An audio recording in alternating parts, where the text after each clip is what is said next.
In this tutorial, I'll walk through how to get the CreateSpace templates, how to with both the formatted as well as the basic version, and what's the best way to get started with writing your manuscript. Should you write directly onto the template you're wanting to use, or should you write first on a Word doc and then copy and paste onto the. Since this is a basic tutorial that shows you how to copy a manuscript onto the templates and what to look out for, we will look at closer details next time. With this tutorial, you should be able to get started familiarizing yourself with the templates, and I'll also show you the other print book sizes available on Ingram Spark. If you want to look at both the CreateSpace and the Ingram Spark template sizes all on one page, go to yourauthorbusiness.com. This is Emma Wright with yourauthorbusiness.com, so let's get started. So to get started with creating your interior PDF, a template that you can use for CreateSpace, this is the URL that you need to go to, createspace.com/products/book/interior PDF. If you search it out on Google, you'll get also onto this page. If you wanted to learn more, you can click over here, but this is what this tutorial is for. It's basically to help you figure things out without having to read through a lot of material. But anyway, you have to decide first what is the size of the book that you want. One good way is to do some Amazon stalking and see what other people are using for the kind of genre that you're writing. If you have like a novel for maybe young adult or for adults, you might want to use the 5 by 8 inch books, or even maybe the 5.06 by 7.81 books. If you have a teen book or a middle grade book, you might want to choose the 6 by 9 inch book. And if you have, say, a gift book or some kind of a specialty book, you might choose to want to do a square, like an 8.25 by 8.25 or an 8.5 by 8.5. I feel that this square look is really nice if you have like a picture book or kind of a children's book, which is what I did for my princess books. But anyway, I am doing this for a friend who wants to have a book that's like 5.5 by a 7-inch book. But as you can see, CreateSpace doesn't have that particular size for a book. And I actually also went to Ingram Sparks, and although they do have a little bit more variety, you must remember that there are a couple things that you have to think about before you decide on the size of the book that you want. One is that Ingram Sparks is a great place to actually get your book in a print form. However, having said that, they do charge you for uploading your book, number one. Number two, every single time you make a change, they will charge you like $50. So if this is your first time and if you're a little bit new at self-publishing, or even if you've had a few books, I would suggest that you get the book out first on CreateSpace. Then that way everything is free except for the sample, which is like $5, which isn't bad. And then from there, you can figure out if this is the right size that you want. You can figure out whether it looks good. And also sometimes you have typos that you can't see even as you're looking at the PDF. Something about looking at a physical book that actually makes the mistakes pop out. And then if you make all the changes, you can eventually get onto the Ingram Sparks platform and then get your book sold through them. So let's quickly start how this would be if we were to do this 5.06 by 7.81 inches, which is the closest to what my friend wants, which is a 5 by 5 by 7 inch. So there are two ways you can do this. You can download their blank Word template, or you can download the blank template with the formatted content. So once I download and I open the file, this is the CreateSpace formatted template for the 5.06 by 7.81. So this is what it looks like. When you have finished your manuscript, you would just populate it by pasting the content over here. There are a few reasons why I wouldn't suggest you do it this way, because if you have a book, say that's only 20,000 words, I mean, that's totally doable to copy and paste chapter by chapter. And then this way, you know for sure that the book is going to turn out exactly as you want it to. However, if you write like me and you have a 60, 70,000 word book, it's not advisable. So I would suggest that you get the blank template, which looks like this. There are actually a few words here, but I've already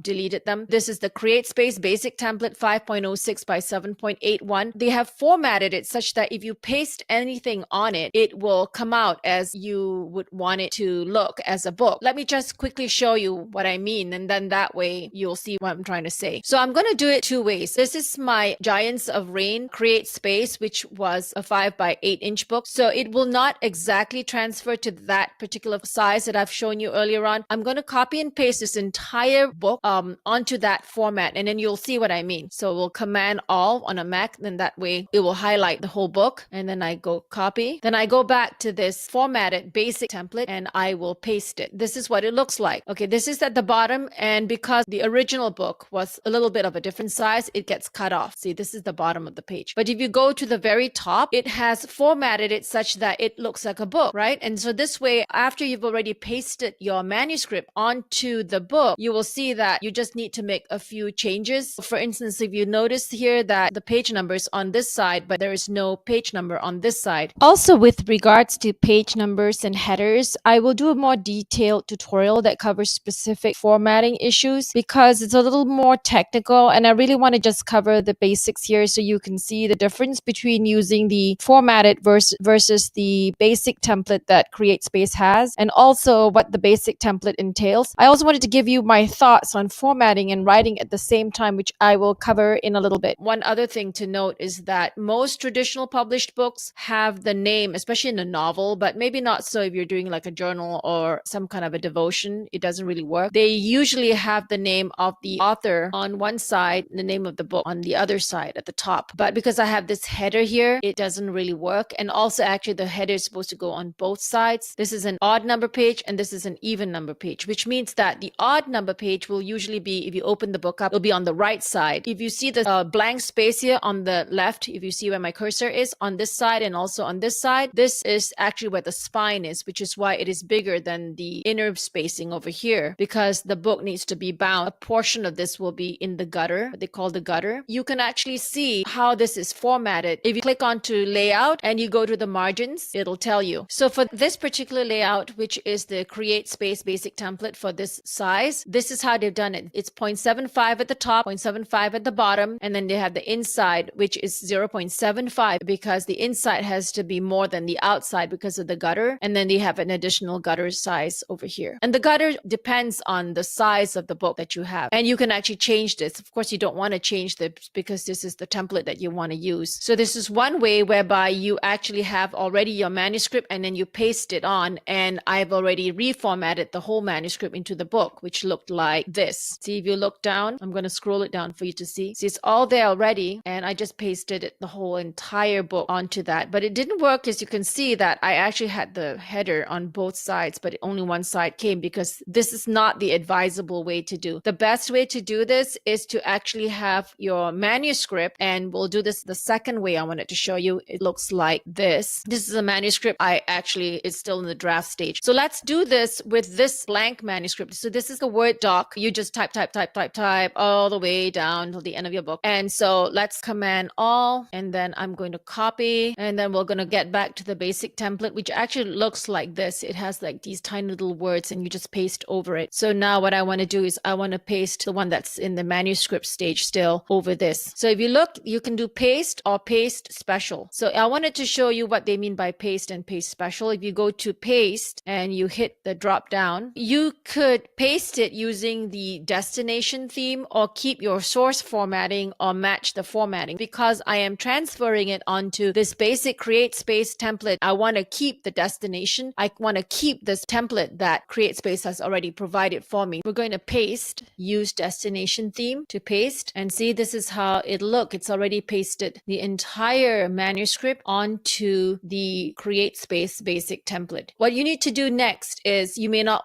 like how it looks. You can actually make changes. You want it such that you have the book title page, you have the page that has the copyright below. You may want to have a dedications page. You want to have blank pages because a traditionally published book will have the contents page starting on the right side, which is the odd page side. I'm going to just increase this so you'll see what I mean. So if you look at the page this way, this is what a regular book would look like. You'd have the book title here. You would have the copyrights page here, the dedication. If you notice here, you would think that the contents page was on the left side, but it's not. Everything that's on the left side when it's printed will be on the right side. This is just the way the publishing world works. This is the template that's already been formatted. This is the one whereby you have to copy and paste every single chapter, whereas the one that we just used, this one, it's not. Let's make it 150% so you can see what it looks like, comparing apples to apples. So this is what it looked like. These are just the content. Don't worry about the yellow marks. This is just a sample. You may not like that paragraph, for instance, runs on with this one. So what we want to do is we want to actually change the styles. If you hit the styles, it would be under the normal, and you can change to a new style. Under indents and spacing, you would just hit OK, and you've added it to the style. And then what you need to do next is you need to apply it to the entire document. So you need to work with styles to change the basic formatting of the template that CreateSpace has given you. This might not be the typeface that you want to use, and CreateSpace has set it at Book Antigua, and the font size is 12. 12 is a good font size to have, but if you wanted to write like a children's book, you might choose something bigger, like maybe size 14. So to change the style, all the body text will be under normal. Just right click or you double click for Mac, and then you see the word modify. You can modify the entire style of the book content for the body text.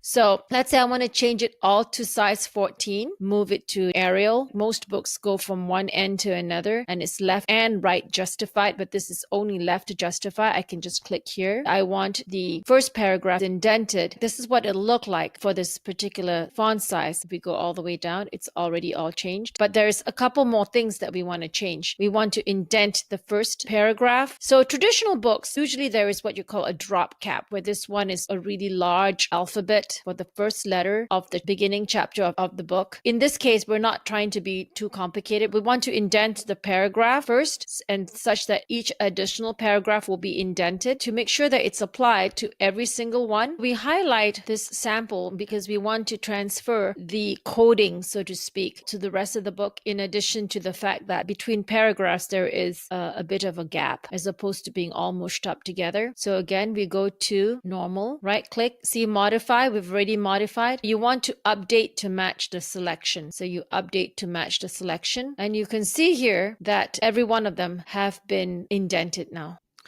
When I click this, it says here increase paragraph spacing, and then this is to decrease the paragraph spacing. I want to increase the paragraph spacing. Again, we go to modify styles, and then we want to increase. So this has now increased. Okay. And if you look all the way down, it has increased all the paragraph styles. Now this is a little bit difficult to see. So what I'm going to do is, yes, have it like this. I actually have huge chunks. If I were to make this book this size, which I'm not going to because it's a young adult book, so I would probably use the 5x7. And if I were to use this font size, the words are too smushed up. The thing about formatting your book is that if you take a look at traditionally published books, and you want to go with the styles of the ones that are more popular, because people read differently nowadays from even 20 years ago. We live in a more cluttered world, so it's actually easier to read. If I were to make this another new paragraph, even though maybe in traditional English you may say this actually all belongs in one paragraph, but just because of the way that society is and what we've been bombarded with our eyes, we need to give people a little bit more breathing space or white space in this instant, and this will actually improve the readability. I actually learned this from this author. His name is James Patterson. If you look at his books, his sentences are shorter, his paragraphs are shorter. Also, there's more white space, so people feel like the pace of the book is faster than it actually is. He usually writes really fast-paced books, but just the eyes feels better when it's spaced out like this as opposed to being all squished. That's one thing to keep in mind. The other thing is, if you notice this particular format that CreateSpace has given us, it is after all a basic template. It does not have your name on one side and then the book name on the other side. Now, depending on the kind of book that you have, if you're writing a journal or some kind of a memoir or even a devotion, you won't want to have that. What you would need is you would need a page number. You would go to insert, and you see here it says footer. If you look here, it tells you the header is 0.35 and the footer is 0.35. You should place it such that it's different on the first page. Once you have your text already aligned the way you want it, the next thing is to figure out how you would want it to look. And this is where the fine tuning is. You might want to go in, maybe put another paragraph here. If I did that, you can see that it leaves me a really large spacing between that and that. that. Again, you might not want that. The thing is, when you're writing a book, if you're going to be fiddling with the formatting as you are writing, you will never finish your book. The best thing to do when you want to write a book, and this is the trick, is that you want your fingertips to never leave your keyboard, because when you are writing, it uses your right side of the brain, and when you're editing, it uses the left side of the brain. So the two parts of the brain, they don't really interact. So every time you write, you use the right side, and every time you edit, you use the other side. So if you keep on trying to format, which is a form of editing, you will always be wasting time, because it takes time for your brain to get back into the groove of things and typing. So if you actually read up on how the authors of the past, for instance, I don't read romance, but this is what I heard about authors like Barbara Cartland and also some other romance writers. They can literally finish one or two books a month. And how they do it is they just write. They don't stop. They only do the editing and the formatting later on. I mean, they don't do the formatting at all because they are traditionally published authors. But the thing is, they don't do any editing, because if you were to do that, you would be constantly stop and go, stop and go. It's like being stuck in the traffic jam. So you don't want that. You want to be able to just write and not be stopping, because once you lose your train of thought, to get back to it will take you time. And secondly, other thoughts will come in. So some people say, well, how do I remember the things that I've already written? The trick is to outline first. So whether you want to do a bubble outline, you write down the things and you bubble them up. And then before you start writing, you look at the outline. Say, for instance, what I did was how to write a book in 7 days. So the first thing is, I want to tell people that they need to stop formatting and editing their book as they are writing. How to stop procrastination, how to get started, how to get your fingers moving and not stopping. These are the things I have in my bubble or my outline. And once I get to that section, say how to start writing without stopping, I just put down everything I know about that particular topic. And then I go on to the next bubble. For instance, how to format your book once you're done, which is also covered in that book, by the way. When I'm writing that, I don't think about what I'm going to say in the section that says how to upload your book on Kindle, for instance, because that's another topic altogether. So that's where the bubbles or the outline comes in, because each section, each chapter, each thought that you have must be modular, in a sense that it must be all encompassing for that particular theme or that particular train of thought or that particular point of view or point that you're trying to get across. You get one point across, you get one concept across, and then you go on to the next concept or you go on to the next point. And then that way, each section that you have, if you think of it as a house, when you're cleaning your windows, you don't want to clean your upper window and then run downstairs and clean your kitchen table and then go to the front door and clean the door and paint the walls. I mean, you want to just finish that window before you go to the next window, and then you attack all the windows first, and then maybe you go on to the doors. So that's exactly how you want to do when you're writing too. Also, when you're cleaning that window, you want to clean that window. You don't want to paint that window. And it may well be that window needs painting and decorating, but you don't want to do it the same time you're cleaning it. So that's the idea too about having your fingers on your keyboard. In the past, what I read about these prolific authors is that they used to write with pen and paper, which I don't recommend these days, just because not for writing books anyway, because then you have to transcribe it onto a Word doc unless you have someone doing it for you and your handwriting can be read by the person doing it for you. It's best to just go directly onto your Word document. What these prolific authors used to do is they would put their pen on paper and it literally never leaves the paper. They're just writing it, maybe put a timer on and then just write for a whole hour and do not stop. Do not get distracted. Do not look at Facebook. Do not look at your phone or anything. Put it aside, lock it up in the drawer. That's what I would suggest. Better still if you can go somewhere without internet, because the moment you start writing, you don't want to stop. The moment you stop, your train of thought is interrupted. Think of that stop and go traffic, which is the fastest way to get to your destination. Stop and go, or just keep moving on a free-flowing freeway. And that's what you want. Your brain will work itself out. Now, the reason why people get stuck on not knowing what to say is because they have not really thought about what they want to do first. And that's also covered in my book. But what we're talking about right now is how to get your ideas, your concepts, your point of view, your points all on paper without interruption. Because once you get interrupted, you will stop. And once once you stop, you will get to other projects and your work, this particular writing project, will never get done. Before we end, I wanted to just show you ingramspark.com. They have the trim sizes of the books that they offer. You can see the 2 columns, and then they have other specialty sizes like the 8.268 by 11.693. They have definitely a whole lot more options than CreateSpace, but like I said earlier, if you look here, they're a good way to go, but